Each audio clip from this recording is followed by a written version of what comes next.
Welcome to the SecureWorld Sessions. We are a brand new cybersecurity podcast that is all about access. Access to people and access to ideas that can impact your personal cybersecurity career and help you secure your organization. My name is Bruce Sussman. I'm Director of Content at SecureWorld and also your podcast host. And in today's session, we are opening the file on Dr. Larry Ponemon, the chairman and founder of the Ponemon Institute. And I'm predicting that in today's session, you're going to learn some unexpected things. I was basically a hippie, is the only way to describe it. I played guitar, and I thought at the time I was really talented, but I learned that I was really not talented at all. And so gave that up in order to have a career in security. That's Dr. Ponemon, and as you can tell, he is witty, but he's also extremely insightful, and we are going in depth with him today. Also in this episode, we're sharing a free security training resource that is actually high quality. And we have some new Trend Micro research that reveals why the growing trend of open banking is also increasing the attack surface for the industry. Trend Micro, by the way, is our exclusive podcast partner. Now, on to our featured interview. I was flying recently from SecureWorld's headquarters in Portland, Oregon, to Detroit, and questions swirled in my mind. How could I narrow down what to ask Dr. Larry Ponemon of the Ponemon Institute? His organization has now published more than 1,000 pieces of research. Well, next thing I know, I'm on stage with Dr. Ponemon at SecureWorld Detroit. The room is packed, and that comes as no surprise because it's the region's largest cybersecurity conference. And I had my list of questions. I was ready. From learning about his time as a code breaker to hearing him explain the good costs of a data breach, I think today's interview will leave you thinking about cybersecurity and security strategy in new ways. Let's go to the keynote stage in Detroit for the first part of my conversation with Dr. Ponemon. And I am excited to interview Dr. Ponemon today and kind of get into his mind a little bit. And I want you to know that in prepping for this, I went to Google, Dr. Ponemon, and I put in Ponemon research. And in 0.44 seconds, I had something like 265,000 results returned by Google. So it is an honor to get to speak with you. We're going to cover many cybersecurity topics. We're going to uncover some of Dr. Ponemon's latest research. But I thought before we did that, since we're here at a fireside chat, it would be helpful to know, who is Larry Ponemon? I mean, how did you? Guy? He was that guy over there. And what is your background? So maybe share a little bit, if you would, on that. It's really circuitous, I have to admit. So let me work my way back. Okay, so Ponemon Institute is our organization. We're a think tank, and we're focused on cybersecurity, data protection, and privacy-related issues. We've been in existence for almost about 20 years. So we started quite a while ago. And before that, I was a partner with PricewaterhouseCoopers, and I was responsible for global risk management services and founded the security practice and the privacy practice for the firm globally. And then before that, I was a partner with KPM. And then before that, I was a university professor. And then before that, I was worked in the intelligence community. 3 letters, I'll let you figure out. And then before that, I was a cryptologist or cryptographic expert, and I was in the Navy, the United States Navy. You have to be careful. I do international presentations, and someone said he was in the Russian Navy, and I was not in the Russian Navy, so U.S. Navy. And then before that, I was basically a hippie, is the only way to describe it. I played guitar, and I thought at the time I was really talented, but I learned that I was really not talented at all. And so gave that up in order to have a career in security. So if you were talented at guitar, you'd probably be playing for us right now, but instead... I would be probably dead. Okay. All right, so we're talking research instead. That is fantastic. And thinking about your cryptography background, didn't you tell me one time that you were investigating Russia before it was Russia? Yeah. Well, this is probably not news to you if you were in the military intelligence. For a large chunk of time, the Cold War, and the enemy number one was the Soviet Union. And so basically I was in a group that was a code-breaking group. Our ability, what we were supposed to do was get into the Russian code and do not let them know that for being counterintelligence to kind of live and collect information. We didn't do that very well. The Russians were better at doing it than we were, but we were lucky, and we did break a code that was ultimately led to our ability to detect submarines that were very quiet. So there are like movies made about this, but the reality is it was very boring work. Yeah, very technical, tedious.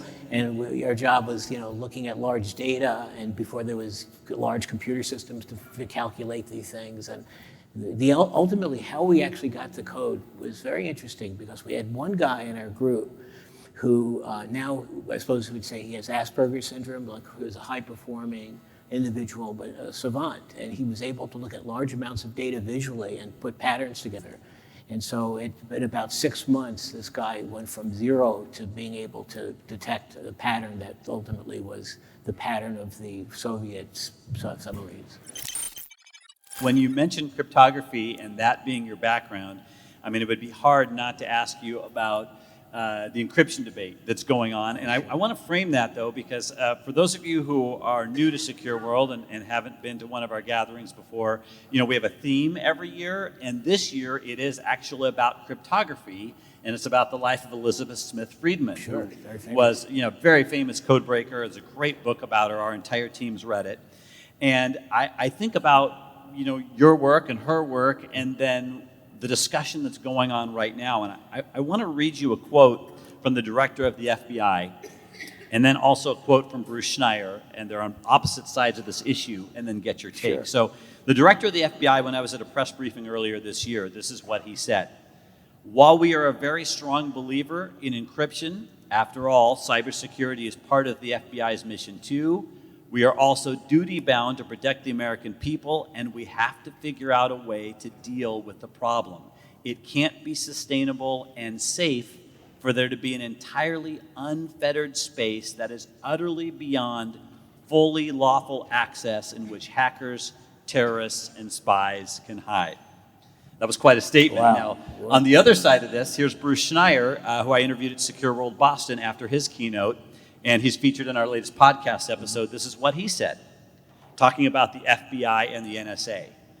They have this weird definition of security, which means security from everyone except them, which we as technologists can't actually build.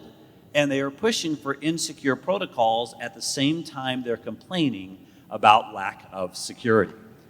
So interesting, two sides of the coin. Where do you fall in this encryption debate? Oh gosh, it's hard to come up with an absolute answer. I do think that we have an obligation to make sure that our country is safe and secure, and that if basically information that is encrypted needs to be decrypted, there should be some kind of a logical decision-making matrix to say that this is the importance of getting the message is more important than ensuring the power of the encryption.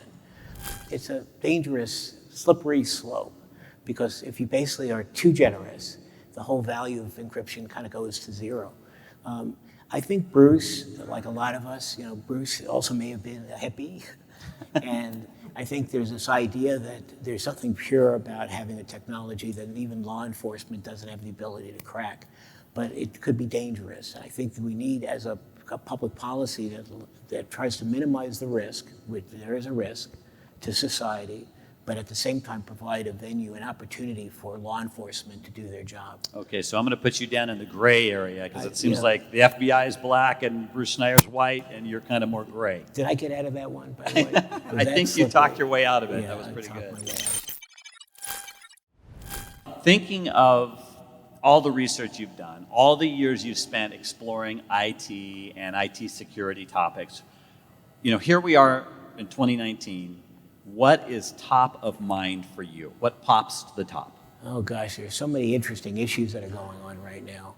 I think right now there's this whole debate about AI, and does it replace people, and will there be no need for security experts? And all of that is malarkey. I think we see that there are these new tools that are happening that are very powerful that will make our jobs better, maybe easier in some cases, but maybe harder in other cases, just because it's going to generate information that you have to follow up, and you can't hide behind well, we don't have the technology to do it.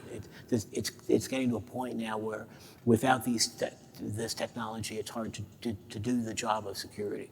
So I think what's top of mind is using the brilliance of our community, the invention of new technologies.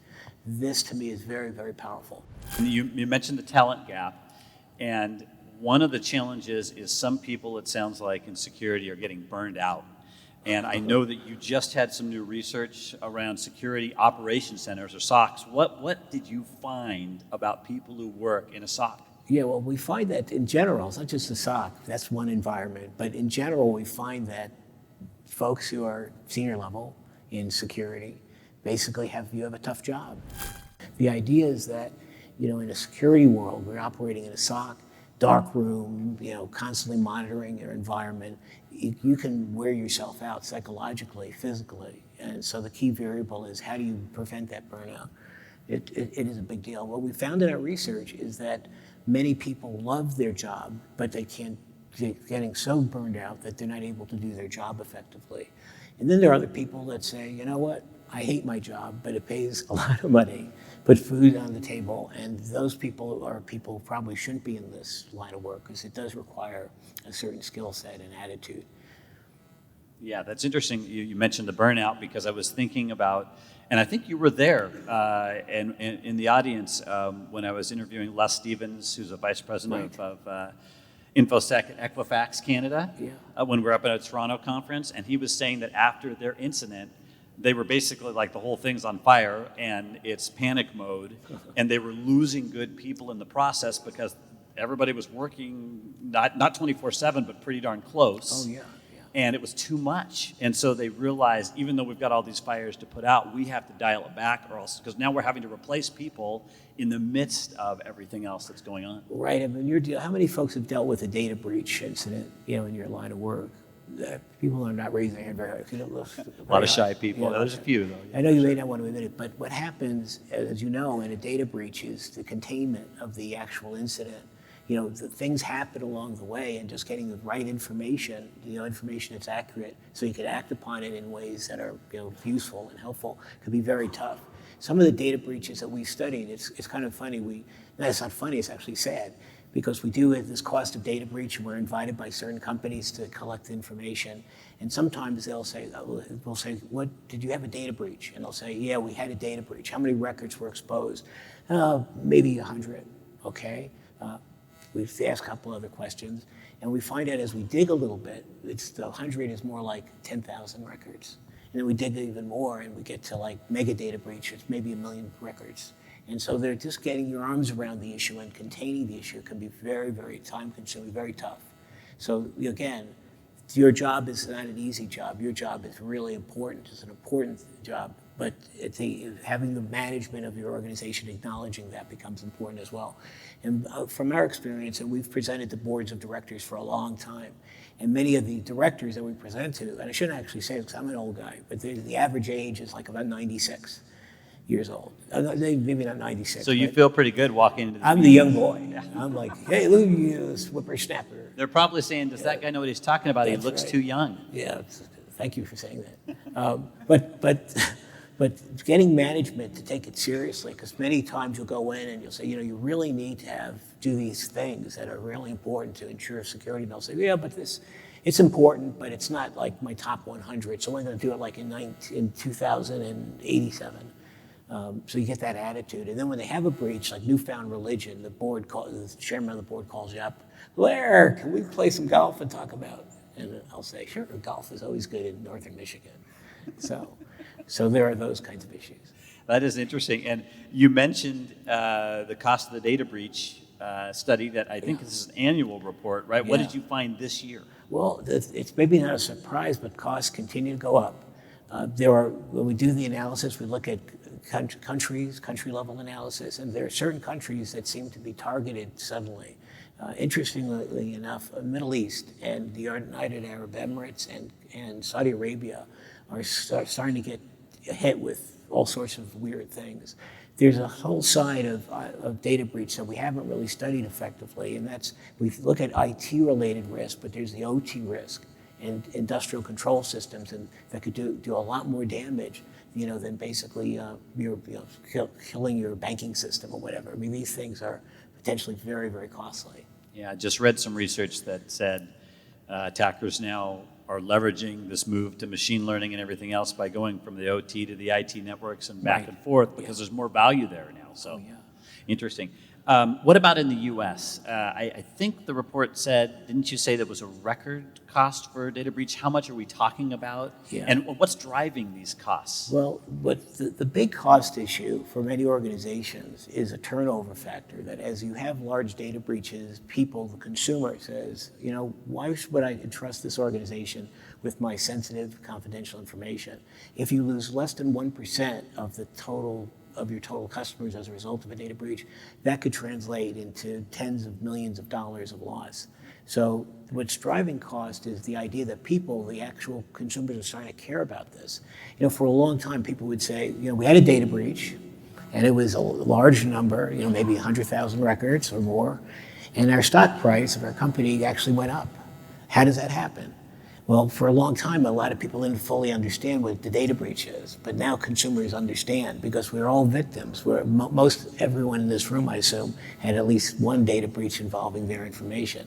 So we basically know that the consumer, the cost of a lost customer and lost trust and confidence can be very, very costly.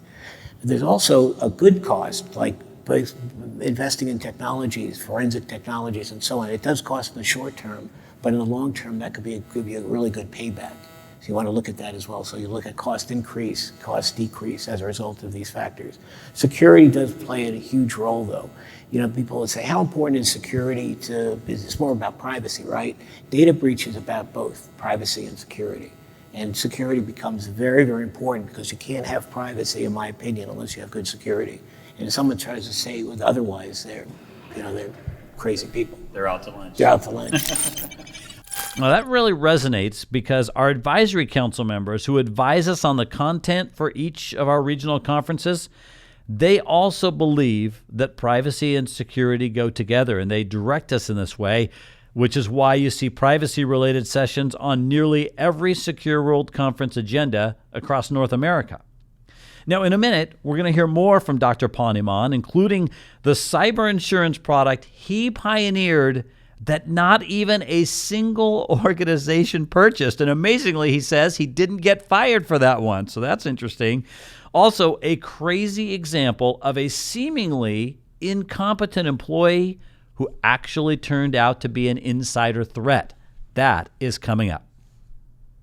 Now, we want to take a moment and share some new analysis from Trend Micro. September 2019 marked the implementation of something new in the banking world. It's referred to casually as open banking, but it's really the European Union's Revised Payment Service Directive, or PSD2.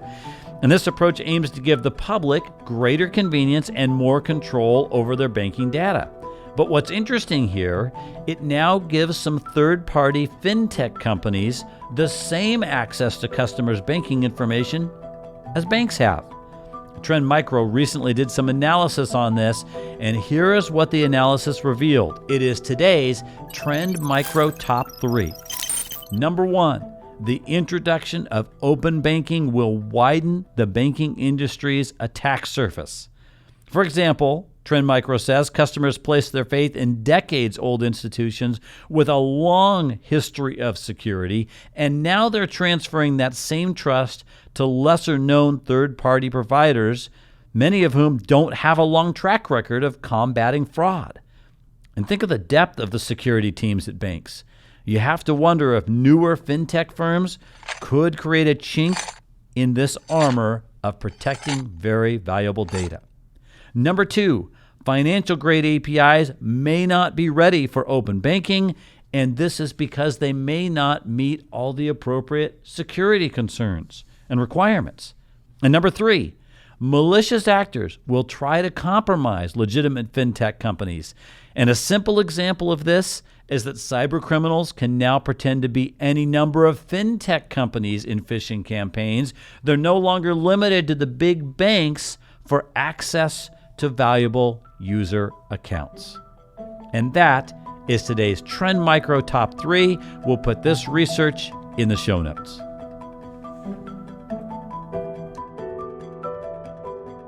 Now let's get back to the final section of our interview with Dr. Larry Ponemon at SecureWorld Detroit. Now, unfortunately, there is some sort of a gremlin in the audio during parts of this fireside chat, but it's one of those things that you won't notice much after a while. And honestly, Dr. Ponemon's insights are too valuable to leave unshared. So now, back to the keynote stage. I read somewhere that you worked on cyber insurance before anybody wanted cyber insurance. Yeah. Is that true? Number one. It's true. It's true. And number two, so tell us about that if you would. And then also, what do you see going forward? I mean, is it a must-have or a kind of a fool's bet, right? They don't pay up anyway. What are you thinking about that? Okay, well, first I'll tell a story about it. Sounds good, your background. So again, I was with Price Waterhouse, and we had this great idea. Like, I thought, wow, what great idea I have, which is we'd go to one of our clients' insurance, and it was AIG. And we said to AIG, well, let's work together in partnership where you provide an insurance product and we provide an audit. And we actually evaluate whether or not, there should be a premium reduction, whatever, because you'll underwrite based on, the information we'll collect in the audit. And the idea would be that there would be this huge demand of companies around the world that would say, we will buy this cyber insurance, and the world would be happy, it would be great. So we said, let's do it. And we built this wonderful program. It was incredible. And we had all of these different agents in AIG, and big deal. And we went to market, and we basically sold zero. We had zero interest in the product. What year was this, by the way? It was it's 1922. No, it was, I think it was like 1996 or something. Wow, okay, a long so time ago. A long time ago. Yeah, okay. So I didn't get fired because you're allowed at Price Waterhouse to have at least one bad idea. But it was really embarrassing, Not even one per company. It's hard to believe. Now it's like every company. How many folks here know that your company has insurance or attempts to do insurance? Okay, so about half of you. But that number, based on our Ponemon research, is about 30% of the Fortune 100, Global 2000. But about 30% have an insurance policy. And I've heard arguments on both sides of it. Some people say it's essential. Others are still not sure whether it's going to pay up. And you see this in news stories after a breach all the time, particularly something like BEC or CEO fraud, where the employee is actually initiating the transfer of the money, and the insurance company says, well, yeah, your employee did it, so why should we cover it? I mean, there's these kinds of unsettled issues. What do you think about it as a tool for business or not? Well, I'm sure that there are organizations that can kind of underwrite it yourself, self-insure and end up with a good outcome. But for the most part, a lot of organizations could benefit pretty significantly by having a policy that provides coverage of certain big issues where there's low frequency. Now, Ponemon also shared an interesting example of contrast between life insurance and cyber insurance. A life insurance policy says it's probably about 80% the same regardless of the insurer you choose, but a cyber insurance policy is most likely about 20% the same from insurer to insurer or industry to industry. So he joked, but he was also serious. You better read it. Next, I asked Dr. Ponemon about the human factor in security. First of all, how much progress do you think we've made when it comes to raising the flag on security awareness? I think we've come a long way, a long, long way. Just again, for those people who've been around a while, think back more than 10 years ago. How many people in an organization knew about phishing, or phishing was F-I-S-H, something like phishing. It wasn't really, the level of knowledge that people have is just very significant, much, much more than than 10 years ago. And part of it is the marketplace. They're like LifeLock and a lot of television commercials and nifty looking things. But part of it is just employers, organizations are spending more time educating, and the onboarding process, where you basically talk about your policies and procedures early on and hold people accountable, because it happens quite a bit today. It didn't happen, again, 10 or more years ago. Okay, so we've made a lot of progress, and that's fantastic. I want to read you a couple of quotes from one of our Secure World web conferences, and we have these every few weeks, but this one was around security awareness, and I'm curious to see how this resonates with you as well in the audience or not. But I'd like your take, Dr. Ponemon. Okay. So, first of all, this conference was kicked off by Mitchell Sprinsky, who is the Chief Information Security Officer and CIO at Spectrum Pharmaceuticals, and this is his company's policy. This is what he said. After 3 warnings, we will shut down their incoming and outgoing email. First is a discussion with their manager. If there are persistent problems, the employee is referred to HR for an improvement program. If there's no improvement in their security awareness behaviors, then there is possible termination, although we've never gotten to that point. So that's way over here in the consequences bucket. On the other side, Alan Levine, who's former CISO of both Alcoa and Arconic, he was on the podcast or the webcast as well, and he said this: counseling may be necessary, but not counseling that involves HR. If you transfer that responsibility to HR, you make security an enemy of the people. Wow. What's your take on consequences versus counseling? Yeah, so in reality, we might talk a good game, like, oh, we're going to fire people who don't comply with our policy, and we're going to give you 3 warnings, and 3 warnings, and you strike out, and you're going to lose your job. I've not seen a lot of that. It is true that if you hold people accountable and you say, look, you're not going to get fired, most likely, but there's a demerit, there's some way of making sure that you don't get a pattern of behavior. I mean, there are stories that we've seen time and again where such ridiculous things. This goes back probably more than 10 years ago. We were doing an analysis of a company that had a data leak. What happened is their laptop computers were stolen, and the laptop contained very significant information, corporate assets, and very, very sensitive. And the end result was they kept on losing laptops. And we traced it to one guy who was a privileged user, very significant user, who worked from a home office, and he basically had 7 laptops that were lost or stolen in a period of about 18 months. And everyone said, this guy is really good, and we need him, and he's weird, and he's not conscious, he doesn't do what we expect our employees to do to protect their laptop, but he's a good guy. Turned out he was not a good guy, and he was stealing a ton of information. And he was continuing to do this even when he knew he was under investigation. So he turned out to be an insider threat? An insider threat. Wow. Yeah. And I know you've done a lot of research on insider threat and where we are in terms of organizations prepared to handle that or not. And I'm glad you mentioned that, because it reminds me of a story that we published a few weeks ago on our website, and I was able to get the court documents. It was around AT&T Wireless. You may have heard some about this. It was insider threats were activated. Employees were being bribed to unlock millions of phones on behalf of cyber criminals. I think it was in Hong Kong. But the interesting part of that brings it back to what you were saying about we need these people, and they're probably good people, even though they're losing things, is AT&T discovered that this pattern of abuse was happening in 2013. Those people got let go, but the vulnerability never got closed. So the cyber criminal recruited a whole new group of employees, and then the same thing, the same insider threat activity was happening for years. So what are you seeing about this? Is this something where we just give employees the benefit of the doubt, or what's happening? I think no one wants to believe that their employees are doing bad things. It's kind of like a family. Like, you cut people some slack because, well, they're part of the family, they're part of the company. But the reality is a lot of the bad guys are people who are in the inside, who basically are, maybe in their mind, they think it's justified because the company's evil, or it's justified because no one's going to really get harmed as a result of the leakage of sensitive information. But it goes back to vulnerability. And you know better than anyone, I'm sure, that a lot of organizations have known vulnerabilities. They're sometimes hard to deal with, even if there's a patch. They don't want to take things out of production because it takes time and effort to do it. And they believe they have compensating controls. And the end result is things that we know that are bad just don't get acted upon correctly.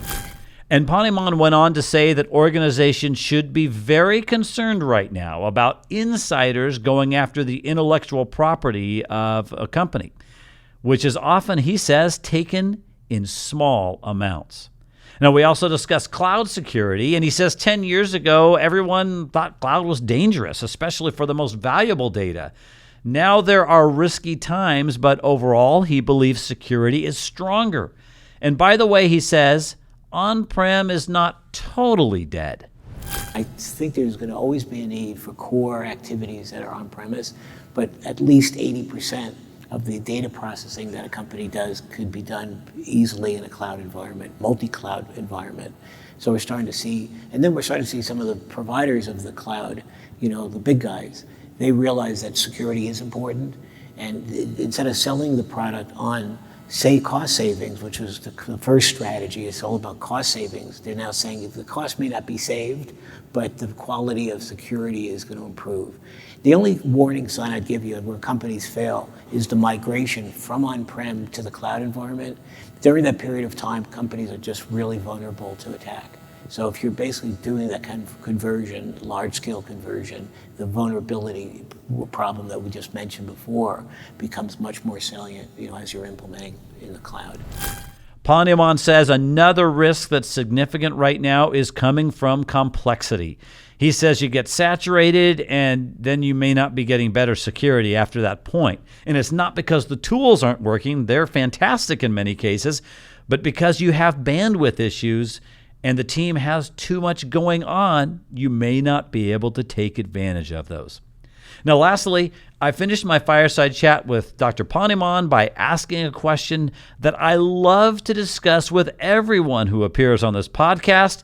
So let's go back to Detroit one final time. I'm curious, here you are, you run this global organization. I know your wheels are constantly spinning, you're constantly working on research projects. And yet here you are taking time to collaborate and speak at SecureWorld. Why do you believe in the value of collaboration? Because you must, otherwise I'm sure you wouldn't be here. Yeah, collaboration is essential if we're going to move to the next level. We have to share and be willing to share, and not really getting so worried that sharing is going to lead to a bad outcome. Intelligent sharing and the organizations that many of you represent become very, very important to building a higher level of security and a higher level of risk management that we need to operate at that level.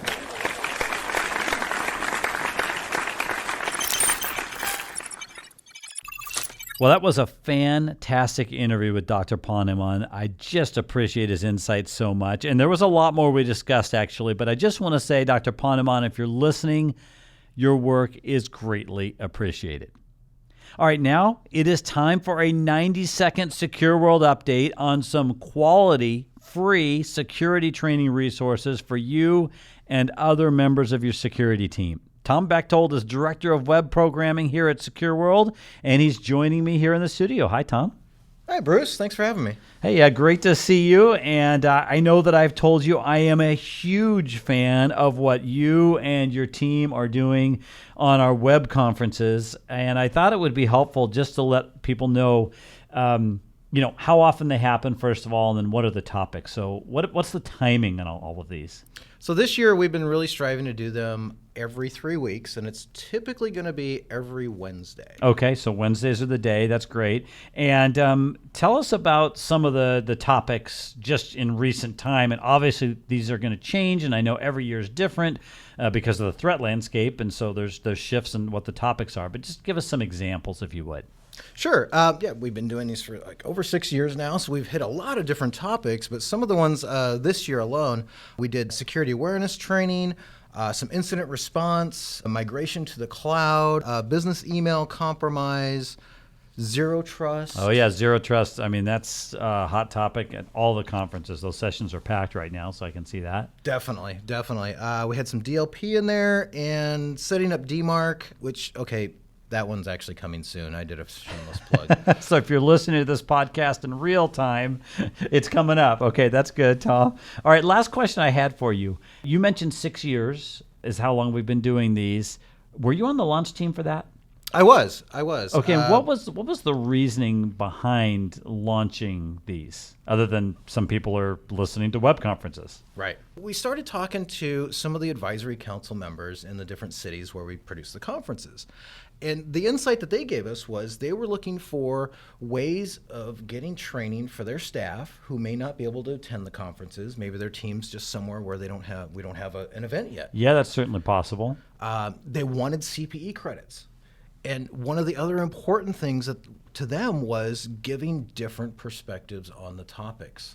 It's easy to go out and find a webcast and there's, one or two speakers, but they're usually kind of in the same vein of what they're talking about. So we wanted to give some different thought involved and get the different perspectives, maybe from a different industry, a person with a different title, things like that. So I think we've been very successful with being able to deliver that.